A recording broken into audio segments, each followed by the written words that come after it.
Americans say, "Oh my God," to express shock or surprise. What do people in your country say? Monitor lizard. In Thai, hia, hai, is a short word that translates to monitor lizard. And naturally seeing one out of the corner of your eye might generate a shock reaction. It's become a standard sort for expletive of surprise even when the shocking content isn't actually a monitor lizard. Oh mein God. Herregud. Norwegian version of "oh my God." Just that it translates to Lord God. Quote. Fucking hell. Oh kurwa. Quote. In Finland we say, "Mitä vittua?" That translates to, "what the fuck?" Quote. What's the dumbest reason you've heard for a couple getting divorced?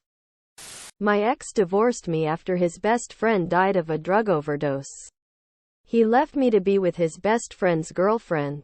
He felt he needed to take care of her now that his friend was gone. We had only just met her at the funeral. They broke up within 2 weeks. I knew a couple who had been married for 25 years. And were always supporting each other in what they wanted to do. Got on well. Doted on their daughter. Shared hobbies and from the outside seemed happy. She called me to say they were divorcing, and when I asked if there was anything I could do to help, or if she would like me to babysit while they went to couples counseling, she said no. He wanted the heating on all day every day. And she found it too warm, so there was no way to recover from this. I'm assuming there was more to it. Apparently. From what my dad told me, my mom divorced him because in a past life, she was a Native American. And my dad was the cowboy that killed her? My dad realized the crazy and didn't fight it. Oh. And apparently she told him there's an entity on Jupiter who protects Earth from world ending asteroids? So thanks to that entity, I guess? I'm getting divorced because my wife found out that the only thing that helps her depression is my modafinil. She figured out how to order them from India. Takes them at 5 to 10 xs the dosage. Then hallucinates about me having affairs. Best part is, none of her piece of shit family and friends have the guts to tell her it isn't real. And I'm not talking about things that can go either way. My wife accused me of staying in a hotel in Vegas with my girlfriend instead of going to work. I left the house at 7 p.m. and was home at 6 a.m. And I live in Philadelphia. She has a folder on her phone labeled Evidence with hundreds of screenshots of absolute nonsense. It's heartbreaking. The dumbest excuse I ever heard was when my now ex-wife told me we needed to divorce because a palm reader said I wasn't her soulmate.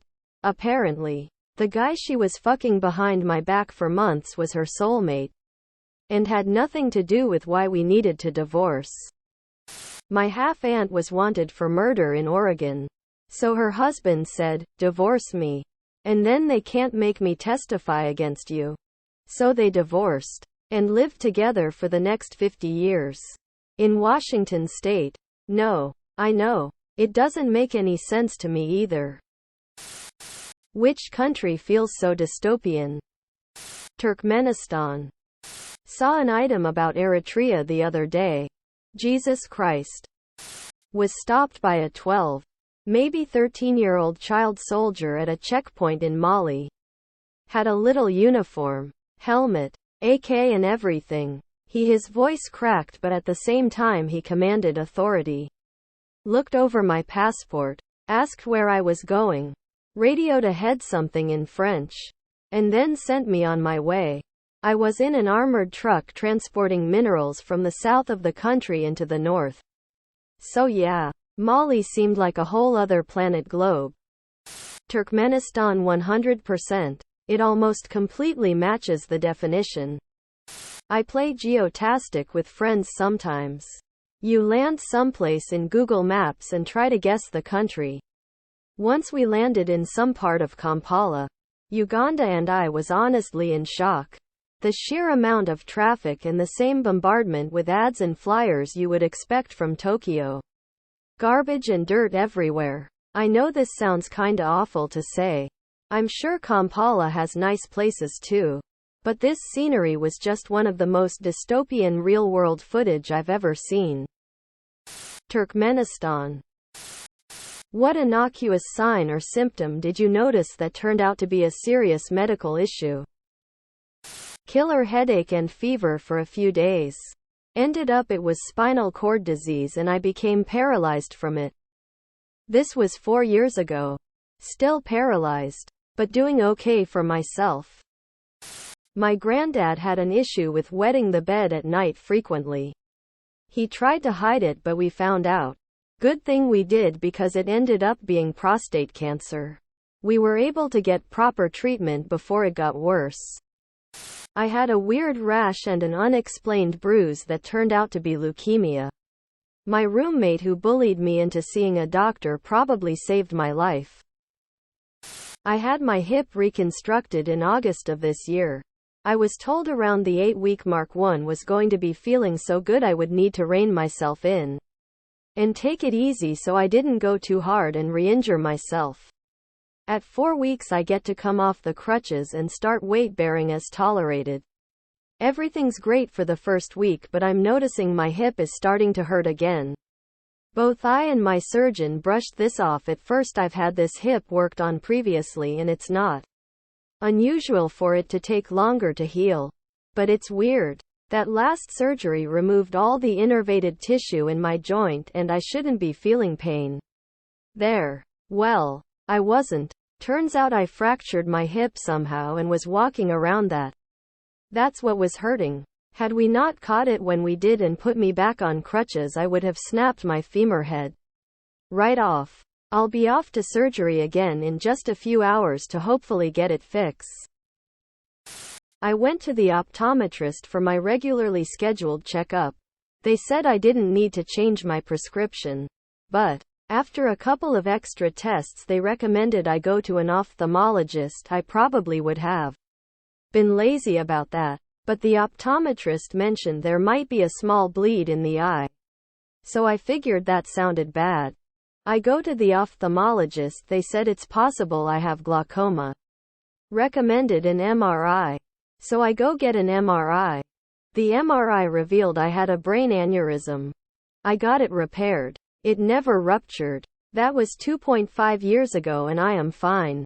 But if I had blown off my regular optometrist appointment, or if my optometrist hadn't been so diligent, who knows what could have happened. There was not a single symptom whatsoever. The eye bleed and glaucoma were unrelated to the aneurysm. Now I'm on low-dose blood thinners for life and need an MRI every few years forever. So in a way I'm safer from aneurysm-related death than the proverbial guy next door, who doesn't know about it. My grandfather died of COVID in December 2020. Grandmother had it too but recovered. My aunt and mom were talking about what great shape she's always been in. She even still gets her period a few times a year. No way. She's in her late 80s. What does her doctor say about that? Everyone rolls their eyes at me. But they make her tell her doctor. It's 2 different types of uterine cancer. 1 hysterectomy later and she's doing much better. People who married someone that cheated while dating. How's your marriage now? She continued to cheat so we divorced. She continued to cheat on the next guy so they divorced and she still didn't learn. She's now alone and miserable in her 60s. Divorced. Due to an affair. Everyone, including me, thought we had an amazing 13-year marriage and we were working on trying to have our second child. I found out he cheated near the beginning of our dating relationship. Then I thought was faithful so we married 3 years later. Turns out he was cheating pretty much constantly throughout the entire 3 years of dating and 10 years of marriage, including right before our wedding and right after our kids were born. I don't know why I forgave him so many times. I think it was a mix of youthful hope and trauma bonding. Anyway, we're divorced now and every night I enjoy the peaceful and glorious sleep of a woman who knows nobody is out cheating on her. Divorced. You can't avoid marrying someone you don't trust. So simple, yet such a hard lesson. I know a guy who dated this girl in college who cheated on him and he still married her. Midway through their marriage she decided she wanted to try polyamory. So she said. And the first dude she dated was the guy she cheated with in college. The marriage is now in shambles. Over. I divorced him. Could never get past that early breach of trust and the resentment was dissolving my soul. Subscribe, my brothers.